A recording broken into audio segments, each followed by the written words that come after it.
live podcast for the Season 25 Week 3 preview. I'm your host, Romulocks, and this show is a weekly podcast where we look at the results from the previous week, discuss the upcoming matches, and try and predict the winners and how that will impact the rest of the season. Joining me to discuss all that and more, I'm honored to welcome into the broadcast booth my co-host for this evening. Mecca will be joining us a bit later. We've got Yosh. Ni hao. We have Splittah. Hello. We have The Gift. If the gift is Hello for gift. Earth to the gift. All right, we will have him. And we have Eric. What's up? All right, 3 out of 5 ain't bad. I don't think Milo sang that, but it would have been a good version of the song. For more information on the Unified Skirmish League, including schedule, rosters, or how you can be a part of this league, we ask that you please visit uslzone.com. Let's start out by talking about the Week 2 games. This was a farewell to Apollo's map for this season. First up, we had Jersey Boys defeating Talking Smack Sunday 104-26. Your MVP in that game was one, aka Havoc. Yosh, start us out. Yeah, I didn't get a chance to watch this game, but just looking at some of the stats, it looked like Jim did pretty well. Uni was consistent in that game. Jersey Boys, they just ran away with it. Looking at the score, though. Yeah, I was playing that match. It was kind of expected. I did think though that Talking Smack Sunday played better this weekend than they did last weekend. Yeah, there was more consistency in the rest of the roster. The kills kind of were way more spread out this game than it was last game. And I guess one of the notable differences was that Bax went and played the Ranger class versus LMG, kind of gave it away to Smack. There was a definitive improvement, but of course not good enough. I do think that their progression, hopefully, if they keep this up, they could get maybe a little better in terms of facing DS or some of the other squads coming up. Gift, you there? Hello? Yeah, hello. Check 1, 2. Gotcha. Go ahead.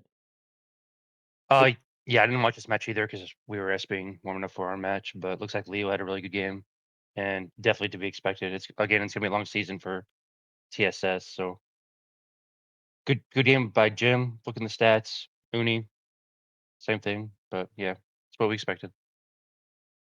Yeah, I also didn't catch this match. Again, I was SBN. But League popped off to be expected on LMG against TSS. Kind of wish I got to see Bax test out the Ranger class, to be honest with you, because I know he's been griping about it, saying it's no comparison to Sniper. But it would have been nice to actually see how he did on it, other than just the 5 and 11. I would have liked to see how many hits he was actually getting with the long rifle. Jim coming in from CTF looked like he performed pretty well, and yeah, Uni's kind of the staple. I see that dude as a medic still. Cut it out. Yeah. I called this game, and I'll say that the Grump did as well with me, and I'll say that we both predicted that it would be a little worse than it was in terms of the ratio. He said it was going to be an 8-1 ratio. I said 90-16, somewhere around there. 104-26 was a better showing for Talking Smack Sunday than I predicted they would have. And I liked Week 2 for TSS way more than Week 1 because they showed a form, like they held a structure when they attacked. Almost the whole game. There were just a couple of times where they trickled into battles. Most of the time, they regrouped and fought. They just lost. At least you have something to work with there. I mean, if you're going to, look at something positive from that. And like you guys said, Jim, Uni, Bax, all three had decent games. I will say to what Eric's point, though, Bax switched to the Spec Ops Ranger class. He switched that very late in the day after the game was pretty much over. So it wasn't the glorious attempt you would have wanted to see from the beginning of the game or something like that. There was a few things to say, but I will say after you get once you get to Smack Rock and down on this roster, MTR3, Chica, Killer, that dude, I'll give Killer a pass because he just came back, but there was some really bad play, some really, really silly deaths. And Can I correct you real quick? Yeah. Killer did not just come back. He was playing under tracks. That's not the same Killer you're thinking of. Oh, my bad. Well, never mind then. They did have Game Freak just joined. I think he may have just come back. I don't know. But there was a lot of deaths there that probably shouldn't have happened.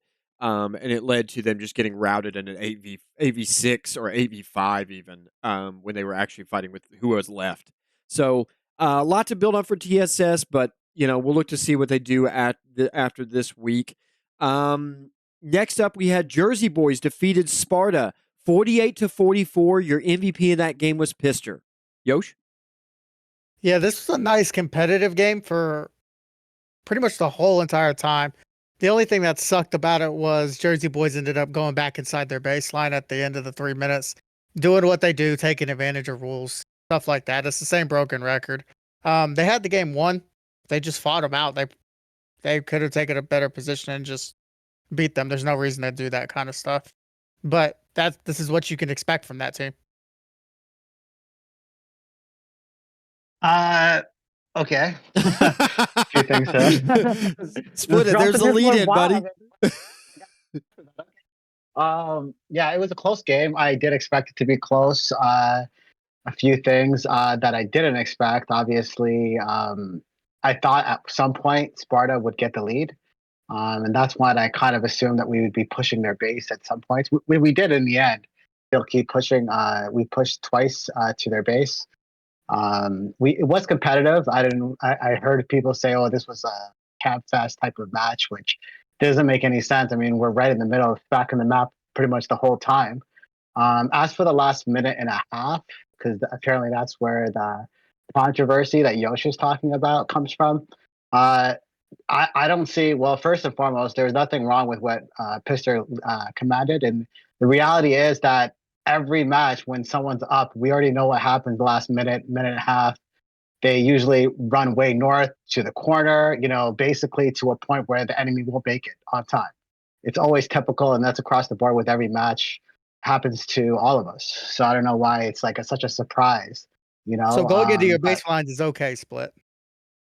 Just put that on record. In the last minute okay. and a half, how often do people run away in the last minute and a half? Yeah, that's fine. You don't go inside your base though. That's part of When the game. When has that ever been okay? When? He never hit it. We never hit in the baseline. You at your right? DS. I was in spec watching it. We double back through our DS back south. Yes. That's exactly what happened. Yeah, you went all the way. I can confirm they absolutely did. The game video's up for everybody to watch at this point. And then went down at the bottom. Yeah, we doubled back south from the DS, but we didn't cap at our DS and hit in the corner or whatever. There was no camping involved. It's just a question of, is it legitimate to go back into the at past the 3 minute mark? Is it okay to go back into your own base and cut through there? And my view of it, and I'll go ahead and spoil it. My view of it is, we hadn't seen it before, but why can't you? Like, if the last 3 minutes are there, the whole map is open, I guarantee you Eric and Mecca would have adjusted. If they thought that was possible, they would have readjusted completely to account for that. And I'm saying from now on, we all know it's a possibility. Account for it. It should not honestly, be. Sorry to touch on that a little bit more. We expected them to kind of like spread the map in the last few, the last minute. Which would have been more typical, where you have everybody going to every angle to quickly find out where the enemy is. I mean, the problem is, that you guys could go ahead and, say, oh, yeah, that's their fault for following the rules and still winning, right? Or you can just say, hey, look, yeah, we should have expected that being a potential possibility. And just like always, last minute and a half, scour the map, right? You don't have one or two groups. You kind of spread out in that kind of situation. As for the game, like I said, it was close. I did expect that. I definitely, again, thought that they would get the lead at some point. That's the biggest surprise there for me. I think that obviously the lack of leadership that Eric had on this match was definitely exposed. I do think that the pickup with Yosh is probably going to be a big, tremendous thing for them in terms of leadership.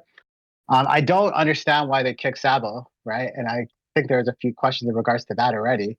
But as for our side, yeah, Kevin was phenomenal. He was probably the biggest reason, that and Pister's leadership, for that win. Eric, rebuttal? I'll let TG go since he's next in line. And okay, I'm sorry. Okay. Yeah. Listen, the lines are voided the last 3 minutes. It sucks. Again, I said this last show. On SOE, Warhawks had the same situation happen with Apocalypse, where they're camped outside their DS, and we couldn't even cross rate points to get to them. So this has happened in the past. And again, when you know that a squad is going to do that or potentially do that, you have to have the lead. So that sucks. But again, that's the end of the match. That's not what led to Sparta losing the match. There is a lot 100%. to go through here from what I was watching from Spec. First and foremost, I think Sparta's medics are playing like ass. Bonds just came back, so I'm not going to put a lot of blame on him. CC again struggled hard in this match, in my opinion. They're just, I don't think it's Eric's, like Splittah just dumped on Eric a little bit for his leading. I don't think it's his leading really. I noticed a lot of battles where specifically won South by Weed. Iso and Eric pushed in by themselves. Nobody, you can clearly see Eric's like push now and nobody pushes with them. So you can't have half a side pushing and the other half not pushing. The only thing I could say about Eric leading is he's soloing a lot, and you just can't really solo when you're leading. So maybe Yosh joining with good comms. If Eric wants to solo, maybe that'll help a little bit. Again, last week Eric's like, I need more communication, so that might help. But yeah, Sparta's medics, Yosh or excuse me, Eric soloing, and then another thing too, I don't want to see Mecha on AT anymore. Mecha's one of their best killing players, and he's out there trying to get vision. I'd rather have him just play Marine and get some kills. Because Shasta's not going to really push. Chompy kind of had a rough game. So those are just my immediate takes. Yeah, so just a quick rebuttal on the whole baselines. I'm with Gift. I don't count that as the reason we lost. We played bad for 25 minutes of the game. There were some leadership mistakes on my part, yes. But I watched the video and CC had like 4 bad deaths that were completely avoidable. Chompy pushing into the South Rocks after we streamed out Danny up against Physics just to get immediately logged, cutting our momentum on that fight. You mentioned me soloing and Yosh joining, etc. I only soloed, I think, like 2 times, and the last one was simply because I was respawning, right? And every time I did solo, I kind of helped break open the battle. But to your point, like, nobody is microing if I am soloing, which is why most of the time I haven't been. Yosh joining, Sabo kicked. As you guys said, there's probably some questions on it. I'll answer that then. But yeah, no, they outplayed us for 25 minutes. And again, I don't blame that rule. CC, again, there was one specific one where we were fighting plus building, like in the rocks, and he randomly came to the left, doubled back because he was by himself, and then just gets lawed up against the rock for no fucking reason. So, you know, that's going to change. But on that, they did what they had to do to win. Oh, go ahead. Can I jump back in? Yeah. So I'm not trying to take anything away from Jersey Boys too, because they did play well. Just there are a lot of bad deaths from Sparta that Jersey Boys capitalized on too. Every fight that was in the open, Sparta mopped up. But again, as soon as Sparta would start pushing their base, like, okay, here's the momentum, they're going to get the lead. Then there was a bad death, 2 bad deaths, and then Jersey Boys would win the battle. So again, Sparta made a lot of mistakes. Jersey Boys capitalized, just like against us, week 1. Jersey Boys capitalized, and it was good enough to win. I like the way this game is recorded because you get an inside look at a squad and how, you know, even in some dysfunction, there's some function in that game, and I think you get to see both sides of it, and it's just a really cool inside look at a game. I think that just from an outsider's perspective of I'm in the squad, but I know how these guys play, but I'm watching the game at the same time. I think the first 15 minutes were some poor positioning, poor pushes, which I think a lot falls on Eric for that. But at the same time, players weren't in the right positions, so that falls on the team. I think it was kind of like a 60-40 split there. But the last 15 minutes, Eric put everybody in the right positions, and it still wasn't fully executed. And I think, and you saw those sloppy deaths there at the last 15 minutes that Eric's talking about, and that was really frustrating to watch because I know these guys are capable of so much more. I think Iso had a good game again. I think he had some dumb deaths, but mostly he played very well. And he's had 2 really good games, and he should be noted for even in the losses, he's performed very well. we'll talk about Sabo here in a while. I do think there was kind of some reluctance to push on some parts and some really sloppy deaths from medics. I don't think that you could deny that. On the other side, the usuals played exactly the way you wanted. You wanted them to play. The Mountain, Danny, uh, you know, even Split for that matter. Kevin, I thought played really well. His positioning forced the Marines on Sparta to be just terrified to come down that chute so often, and I think his positioning was a big part of the ability for Jersey Boys to win some of those close fights, particularly in the beginning. And then Pister. I can't. You could say a lot about Pister, man. He topped the boards for his team at 9-6 and led the game. That's just fantastic. That's just really what you want to see from a leader. He's taken leaps and bounds, and I know he wanted to win against Eric. So anyway, I thought it was a really good game. It was an enjoyable game to watch, and I think a few more minutes, maybe Sparta wins the whole thing. But those first 15 minutes were very difficult to overcome for Sparta, and it's got to be better out of the chute for my team. So Good job, Mister. Let's see here. Next up, let's go to Birds defeated Dark Slayers 65-37. Your MVP was Colossal. Yeah, this is just a good game. I enjoyed watching this. I thought Dark Slayers, they played exactly how I thought they would. They ran into the buzzsaw of Birds. They were just firing on all cylinders. Colossal came in really hot. Gift was popping off. Rio was doing exactly what you expect him to do. There was really no surprises in this match. RR got in. He got to play a full game. That's always good to see coming over from CTF. He did fine.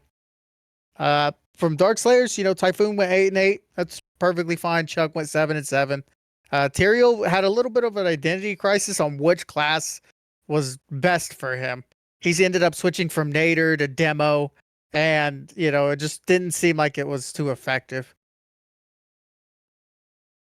Split.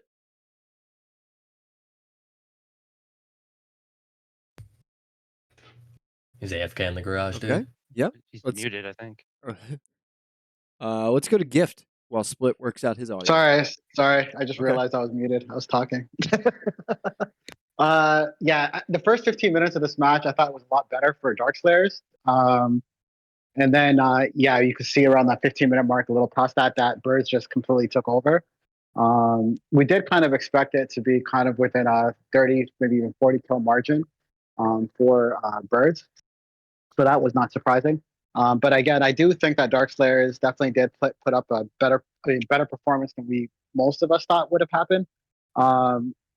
Overall they all played well. Colossal, TG, Rio, all played phenomenal. Typhoon on the other side was really a lot of their spark in terms of getting a lot of the opening kills. But yeah, overall a good game. Gift. Yeah, we started off pretty hot in the match. We just, we're going to be aggressive all season. We want to push and fight. So we definitely got off to a great start doing that. It was a little late for Pandy. He was online, but he said if I wanted to get RR in or somebody else, that he would just go to bed. So I'm like, all right, we'll give RRU some more playtime here. Yeah, He played okay. He played all right. When Darkslayer started to come back, RR would die. He died first a couple of battles that allowed Darkslayers to push. And it got within 5 kills, I think, at one point, and then we're like, okay, we're just going to push, and that's going to be it, and that's what happened. Jeff Colossal played extremely well. He was very vocal. He's like, all right, that's enough. Let's just push and kill, and then that's how we earned MVP. I do have one quick question for you, Gift. How much does RR talk on Discord during your guys' matches? He's new to skirmish, right? And I'm not. If our comms are dirty, we're gonna clean up our comms. RR, to his credit, hasn't over spoken during SBs or matches. When we're not SBing, he doesn't stop talking, but that's all right too. All right, fair enough. I think I said like 60-30, something like that, in the beginning of the cast, and Birds came out strong. One noticeable thing was Scarface running it down. I think he was dead first every fight in the beginning and got Manu killed several times for trying to chase him to try and save him. So they really missed Phony there. Chuck had some good streams with the MP5. Good to see him sticking with the Ranger class there. I don't know if it's completely viable on Apollo's map or even Bomb's map coming up. It's still kind of to be determined because not many people are playing it. But he said he's going to stick with it, so I'm excited to see what he does in the future with it. And as Yosh said, Tyrael being Tyrael, bouncing back and forth between support classes, needing to figure out what was going on. And it looked like Ernie was kind of trolling him a little bit, matching whatever he went, because as soon as Tyrael went Nader, Ernie went Nader. And yeah, Birds just ran away with it. Yeah, I don't think the final score, 65-37, really tells the story. I thought the game was a lot better than that final score. It wasn't close by any means, but it wasn't a 30-point game in my mind. It was more like a 20. It was Darkslayers put up some valiant efforts, particularly towards the middle of the game, and as Gift said, they closed the gap quite a bit. I think that what do you say about Birds? Your guys played fantastic. There were a couple RR user, a couple deaths from him, a couple deaths from your medics, but overall, there's so much good to say about Birds. So I'm kind of going to focus on Darkslayers here. Typhoon did fantastic, did exactly what he needed to do. I saw Chuck do some amazing stuff. That Fairfax fight at the end of the game, I thought Fairfax was going to mop it up, and Chuck absolutely slaughtered him in the building. I'd like to see that kind of stuff from Chucky more as we move forward. He's a really valuable part of their team. King, you need a big showing from him, and I don't think this week was necessarily his big showing. I do think he should stick with Nader. I think that's a stronger class right now, particularly on Apollo. I think it was one tailor-made for him, and I think Bomb is going to be the same way. And then Ender, we saw some flashes of genius from him as well. Some really good play from him. Better than 6 and 10, I thought. But the bottom of that roster, that Brillheart, Imp, Scarface, Manu, Abath played fine. But the rest of the guys, they need to step up their game, I think, in general. And Scarface, that's the worst game I've seen from him since I've been watching him in USL. That was not a good game. I do want to jump in real quick because I did get a chance to talk to Chuck. He was asking for some tips as to how his performance was individually. But a little bit of information that he gave me was it started off with Manu leading, then it switched to Typhoon, and then I guess Molo took over at the end. Interesting. So I think based off of how they performed in that game, in that middle aspect, I think Typhoon needs the lead. Yeah, I mean, he clearly knows the game the best. He's the top, in my mind right now, he's the most consistent top performing Marine you've got on that roster. I think Ender has the capability of doing it, but Typhoon's consistent right now. He's going to put up a good numbers every single game. So those are my thoughts on that game. I think Darkslayer should keep your heads up. You guys played well. It was an admirable loss and definitely a week 2 kind of performance. You guys can build on that moving forward in the season. And let's talk about the rest of the season. Week 3 games are going to be played on Bomb's map. I want to remind the community there are no scheduled matches on December the 22nd or December the 29th. We'll be taking a suspension for those 2 weeks. Matches will resume on the 5th of January in the year of our Lord, 2025. And on the January 5th, we have 4 games that are going to be taking place that week, that Sunday. I don't know the schedule for them yet. They haven't been finally set. So I'm just going to go in order of the way they appear on the schedule, the master schedule. So first up, we're going to talk Splittah versus Darkslayers. Yosh? Yeah, it should be a fun match. I know the guys on Darkslayers probably don't have a whole lot of experience on Bomb's map, so that's going to be interesting. Maybe they bring in something new. I expect Tyrael to play Nader on this. As long as the guys dodge mortar shots, this shouldn't be that close of a match, to be honest. But, anything could happen. Split? You're on mute? Sorry, skip me. Okay, Gift. Yeah, Bomb's map is very open, and you can't really run support classes on it. Aside, maybe this is the Ranger map this season, right? So we'll see how effective that class is. But with 2 weeks off, 2 activities that's going to be a big discussion point for every squad. Hopefully the game doesn't fade in that 2 weeks too. But Sparta is going to win pretty easily, I think, on an open map like Bombs.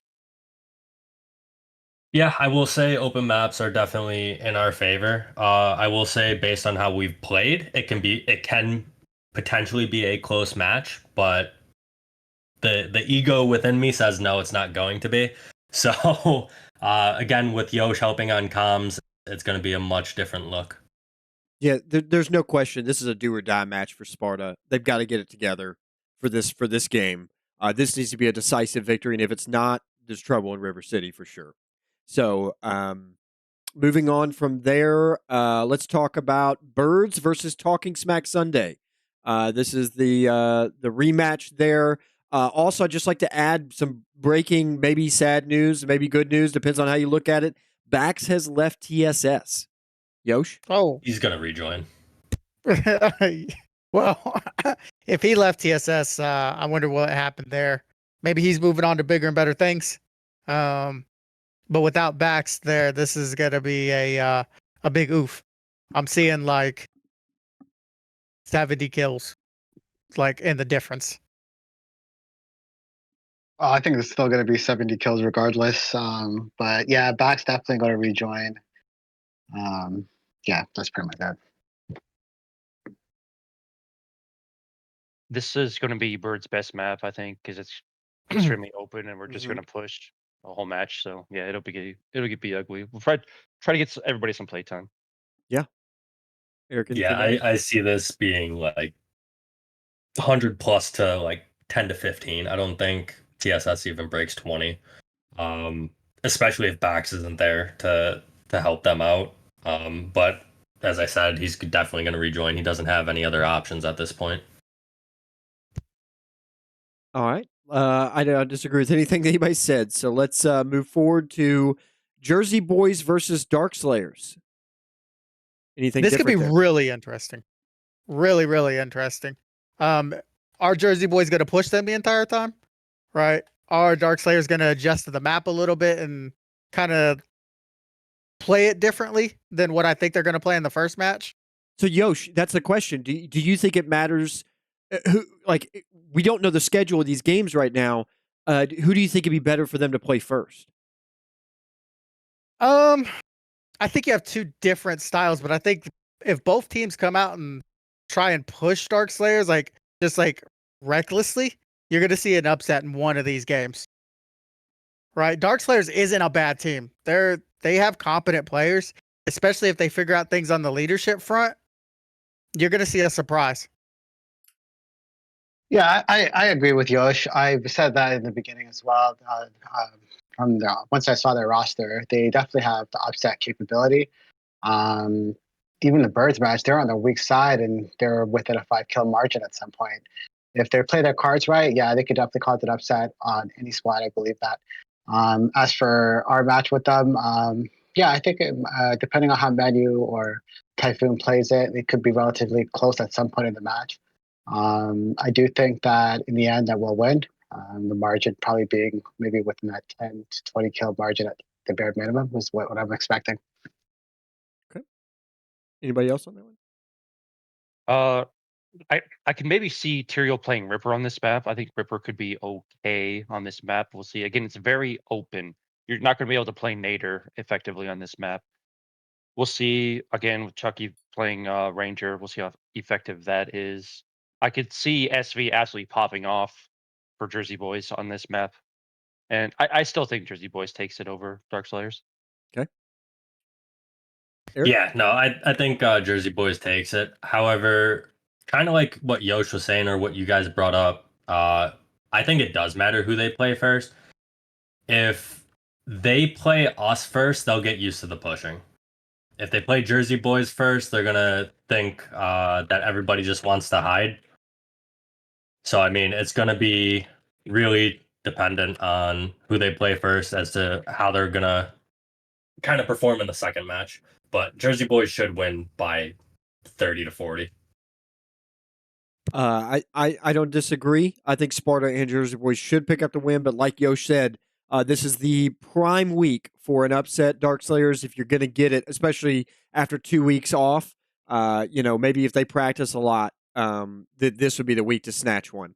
So last game we had Sparta versus Talking Smack Sunday. Anybody have any comments on this game, or we think it's a foregone conclusion? Nothing to be learned here necessarily. Oof. Yeah, tough week for Talking Smack. Yeah. All right.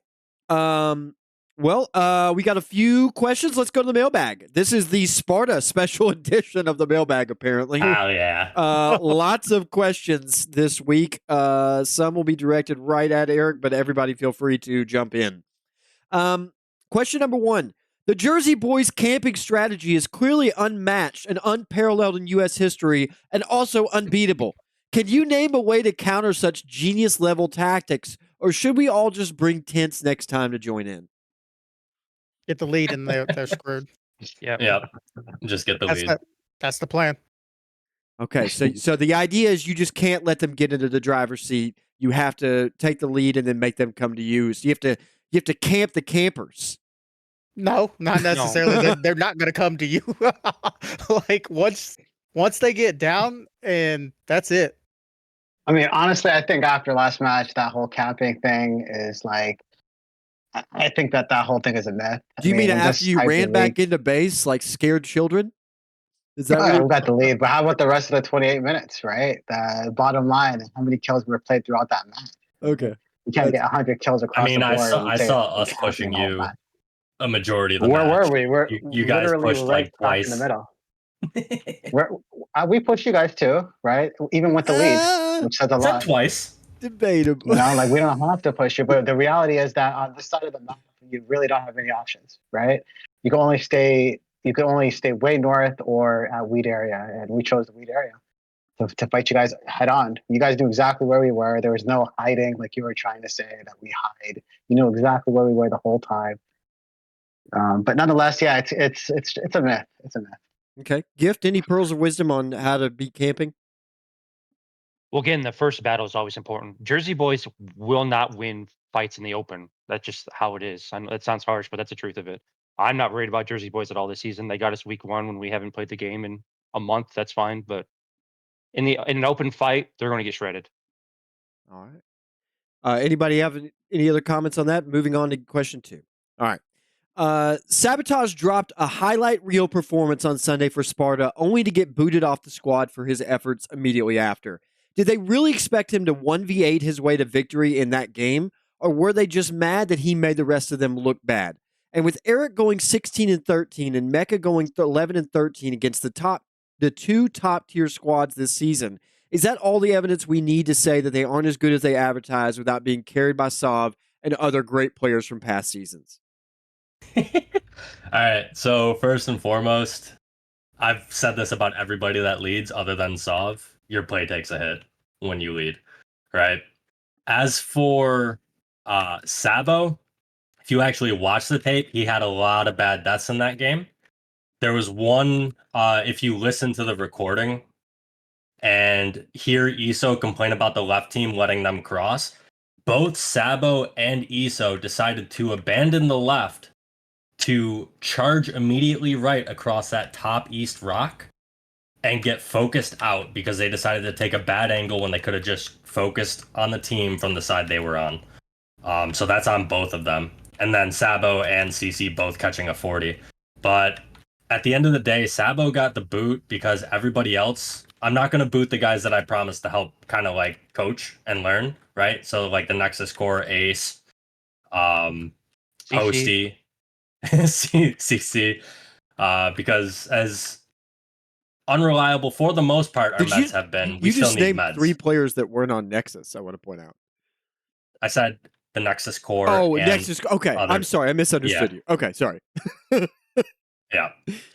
So to pick up Yosh to help with comms, a starter had to be cut because Yosh is going to start, right?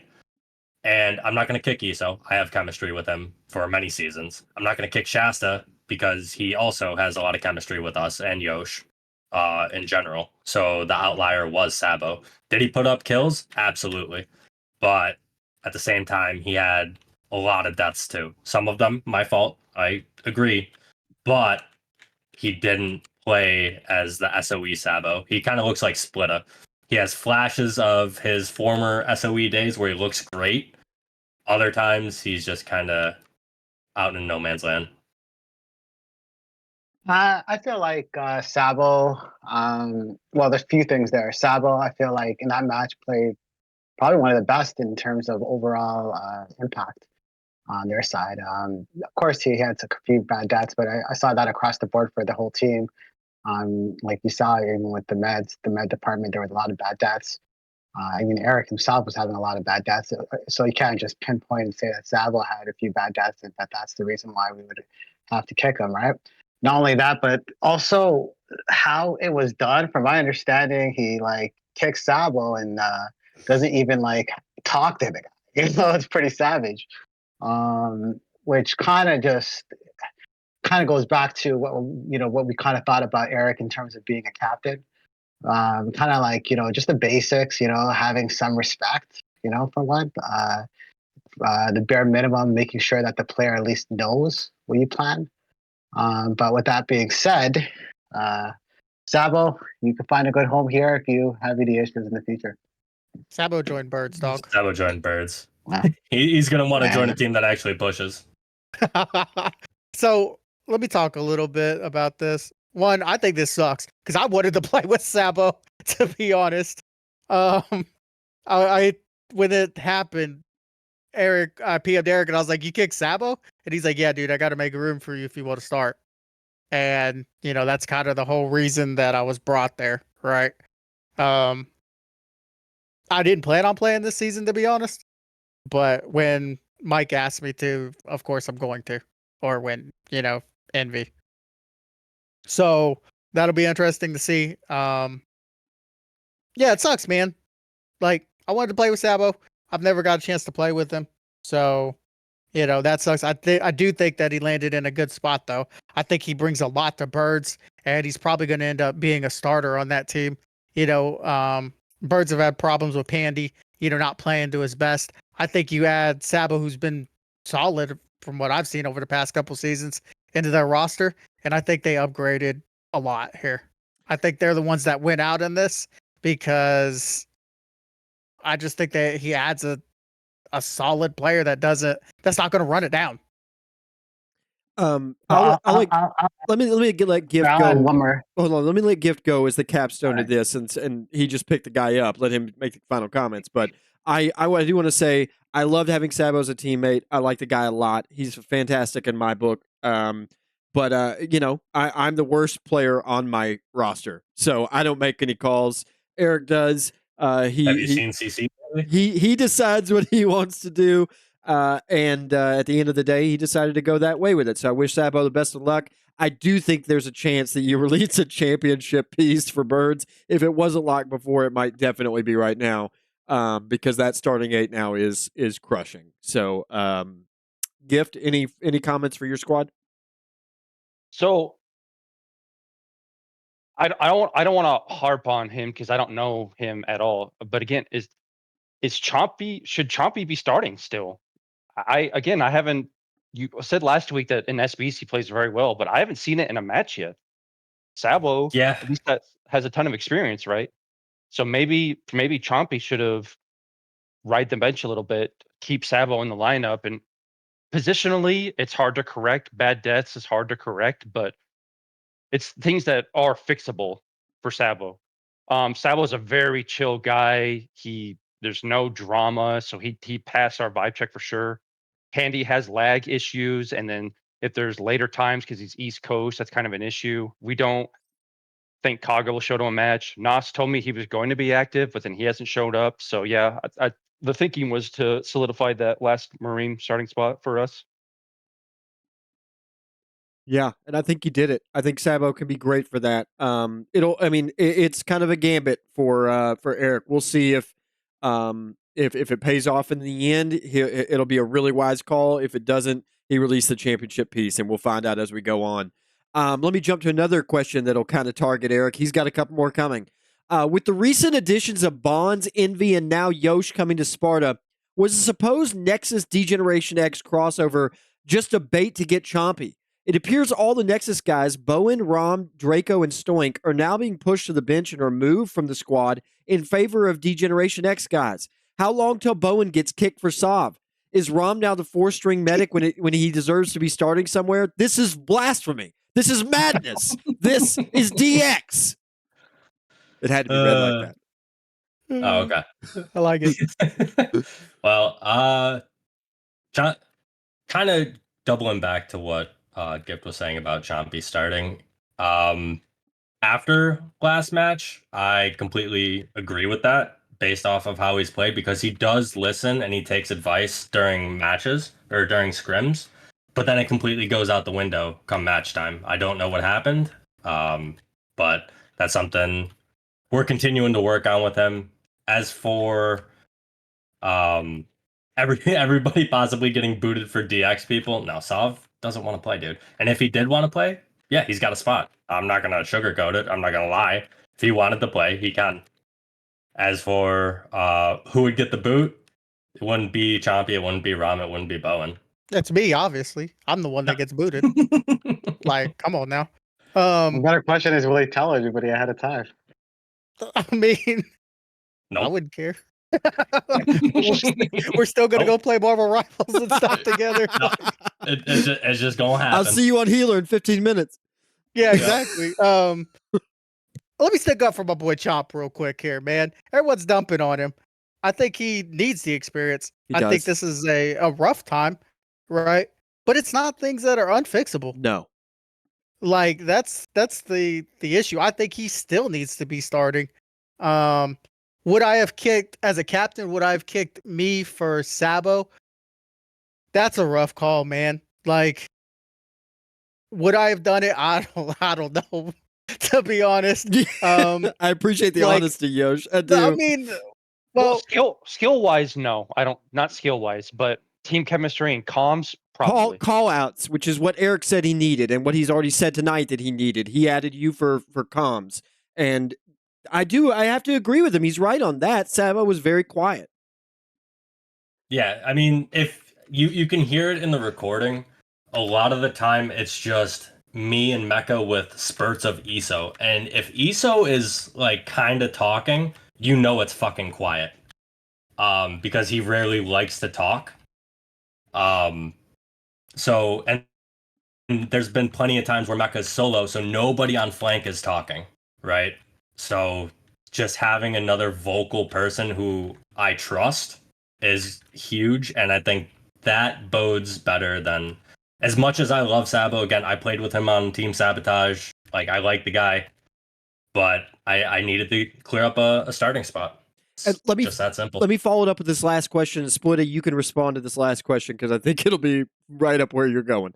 Now that Sparta has fallen 0-2 against the top squads, where would the panel rank Sparta at this point in the season if you were re-ranking them? I would probably rank them. I'll probably rank them number 3. Yeah, I'll probably give them number 3 at this point.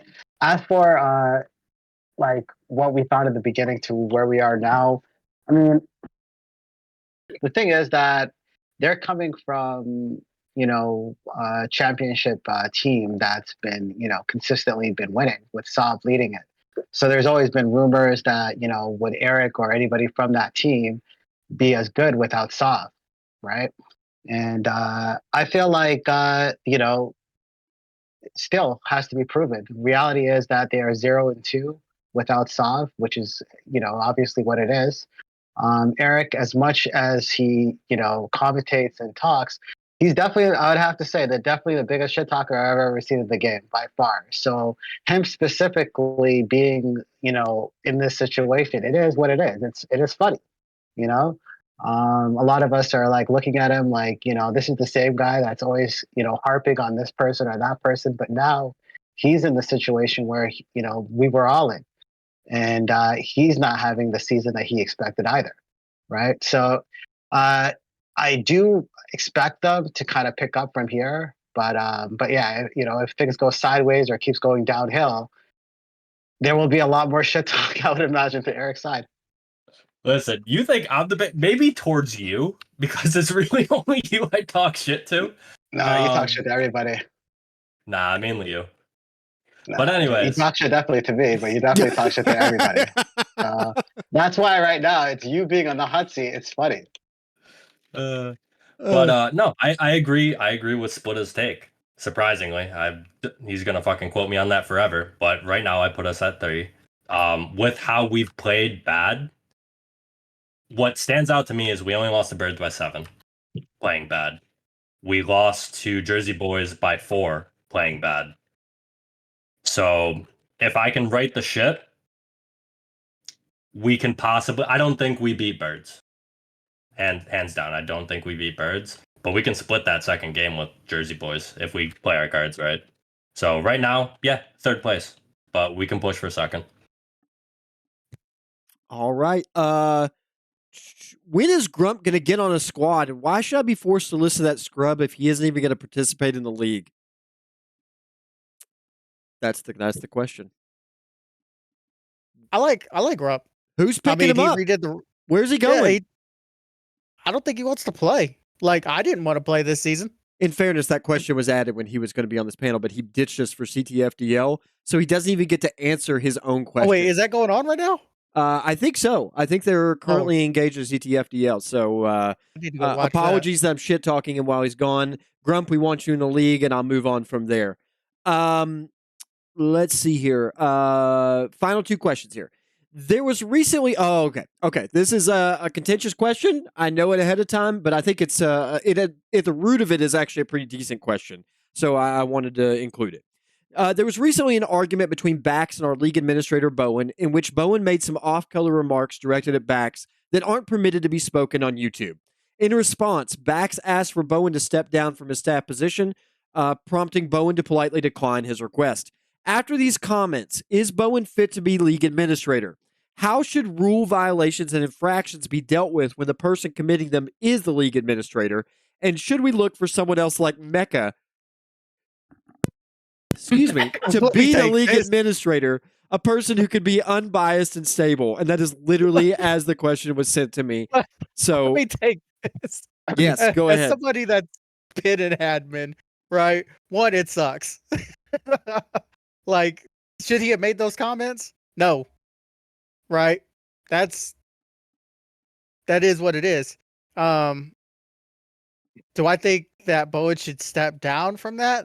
No, because here's the truth. Nobody else wants to do it. Mm-hmm. Right? And I'm thankful that he does want to do it. Agreed. The amount of shit he takes for just doing this job for everybody is ridiculous. I think a few more thank yous should be in order, but at the same time, like, nobody's perfect. Everybody's going to make mistakes. He's willing to put in a lot of hours per week to this. He puts in a lot of his time, and that's the big thing that an admin needs to do, in my opinion, is put in time. Right? Do I think he should interact with the community? No. Less. I'll say less. A lot less.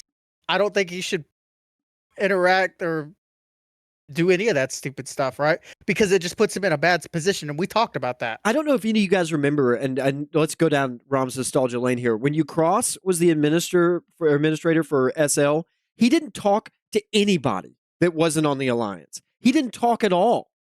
It was just that was the decision being made, and if staff wanted to replace him, staff could replace him. Good luck with that. And I honestly appreciated that to a certain degree. There should be a certain amount of unattainability. And if you want to vote him off the island, then join staff, work to get to that position, and then vote him off the island. Like, it's real easy for you people, no offense, people that do absolutely fucking nothing for this league to complain about the people that do. And you guys should super chill on that. So. Yeah. I mean, that's perfect. I'm going to let Eric talk a little bit because I imagine he's got some things to say as an admin. Yeah, I mean, this is why MP and I butted heads so much, because he wanted me to engage in the community more. I was still active, but beforehand, I was very quiet to the community, and I just made decisions with a few input from the actual staff, not the captains, not fucking random people in pub, etc., right? So when you have people that are constantly pushing buttons, this is where Bowen fucked up, is because he engaged in it. And once you start engaging, the more you're going to get worked up and the more you're going to want to actually say some stupid shit, Defend which yourself, happened, yeah. right? So in that regard, Bowen fucked up. Does he need to get kicked from admin? No. I've had backs ask me to take it back. No. Just no.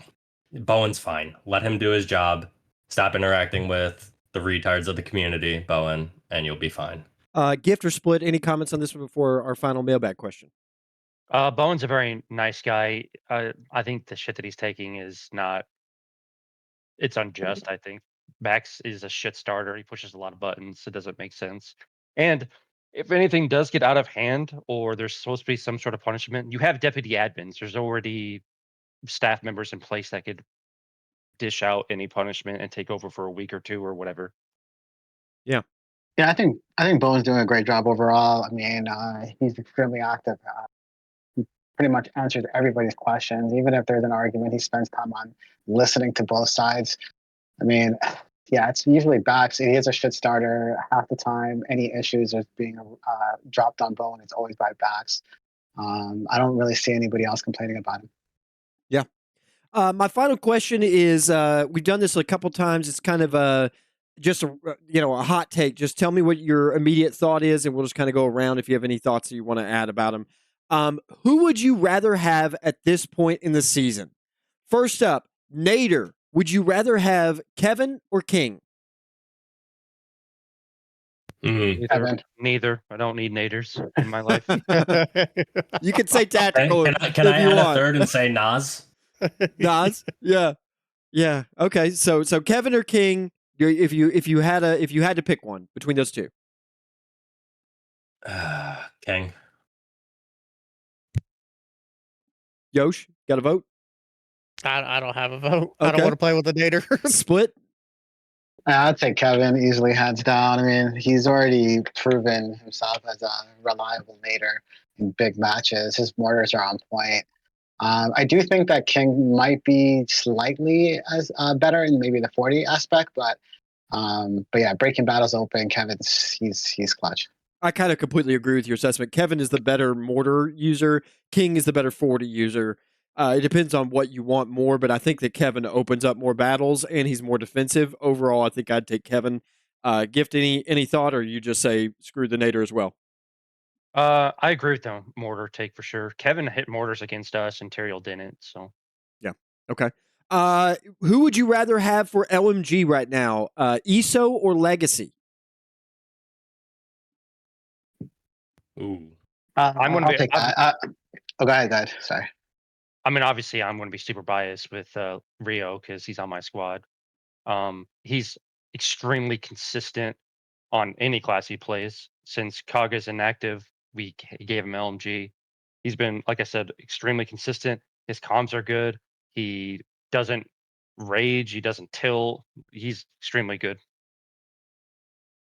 Yeah, I'd say that advantage right now is definitely for Rio, and Rio. The reason why is because I mean they're in the winning side right now, right? They actually have a positive ratio. And yeah, just like what Giff said, not saying that ESO hasn't been consistent this season. I mean, he's been pretty consistent, especially since they've been on losing ratio right now. But overall, yeah, I definitely say Rio. He's definitely outstanding in every match he's been playing so far. I will say positionally, I would take Legacy over ESO's position. Like Giff said, Legacy is more consistent. ESO does have a tendency to either be over aggressive or super passive. There's almost no in between with him. Whereas Legacy, he knows when to push, when to fall. And I think that's just all you need. Yeah, he's such a smart player, and I completely agree with you. I think that ESO is having, like, in terms of kill output right now, he's having a fantastic season. And I think if he were playing for Jersey Boys, he'd probably be the top killer for Jersey Boys right now. But he's in the position he's in, for better or for worse. But I do think Legacy overall, for what everybody's saying, he has all the intangibles, and when you add it together, he's probably the better overall player right now. Anybody else on that one, or no? Okay. Who would you rather have for Marine, Colossal or the Mountain? Colossal.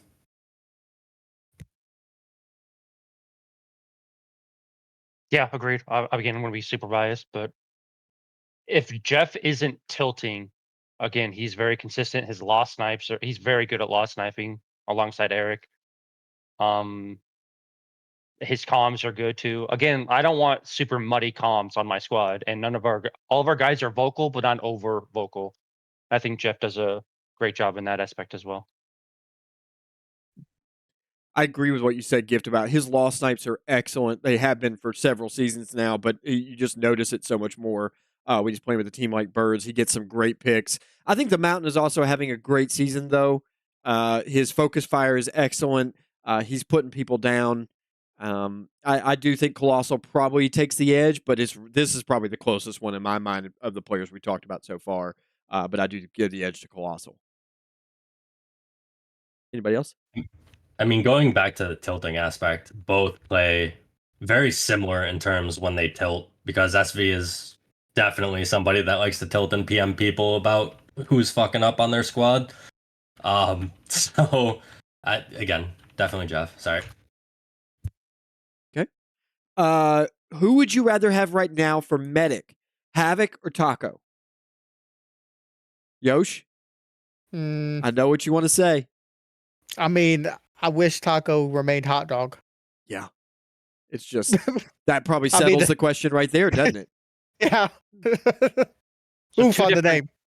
Two different styles of medding here. Havoc's going to be a little more aggressive. He's going to shoot more. And obviously, Cam is going to heal first and shoot second. So it's really dealer choice what you prefer as a leader. If you had to choose, who you picking? Well, I'm going to choose a guy on my squad, Rom. Okay. What do you think? Okay. I actually like Slob's medding when I played with him. I know he took a lot of flack, but I actually liked playing with Slob, and I wish I got the opportunity to do it again. Cam's another good I would take guy, Slob. Man, so. This is coming from the guy that likes to talk him? shit to Slob every now and then. Yeah. So I would rather have Slob than Ace. Ace 1 rather. I think Havoc just brings the offensive capability to your team. I mean, look at his kills so far this season; it's pretty impressive. And I think he's done a good job of keeping his team alive. At the same time, his heals are pretty high as well. So I'd probably give it to Havoc right now, the way he's playing. But I guess traditionally, I understand what you're saying. It's just a question of which medic do you need to a certain degree. Sorry, which one was it? Havoc versus who? Taco Slob. Yeah, I like Slob too, but I would say Havoc, just because his improvement from where he was to where he is now. I mean, he's consistently been like up there with Iron for the last few seasons that he's been playing. He's basically Iron, is what you're saying. He's the next best thing. If that, he is that. Yeah. All right. Leader. Who would you rather have right now for leader, Pister or the Gift? Gift. Well, Eric's going to say me because we have similar play styles and leading styles. I have not NT'd with Jersey Boys. That's Pister leading, so I don't really know how he leads, to be honest. I mean, Pister's doing some work over there. I definitely like what he's getting done, and particularly how he's playing on the field while he's getting it done. His guys do seem to be in the right positions. I don't know. I thought this was probably one of the closer ones as well. This is a draw in my mind in so many ways, just in terms of the way they're playing right now. But, I mean, I've played with Gift a lot, and so I know how he leads. So I'd probably give the edge to Gift just because I understand it more. But I mean, one of us has won a ring-beating Saab. Yeah, I would say exactly. Yeah, exactly. I would say Gift just because he beat Saab.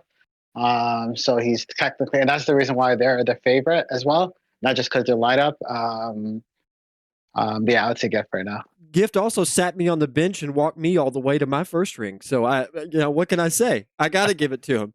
All right, well, that'll end it for that. Let's see here. Let's get to some announcements. As I said before, USL League play is suspended for December 22nd and 29th weekends. Folks, have a great time with your family and friends celebrating Christmas, Hanukkah, Kwanzaa, whatever the hell else you do.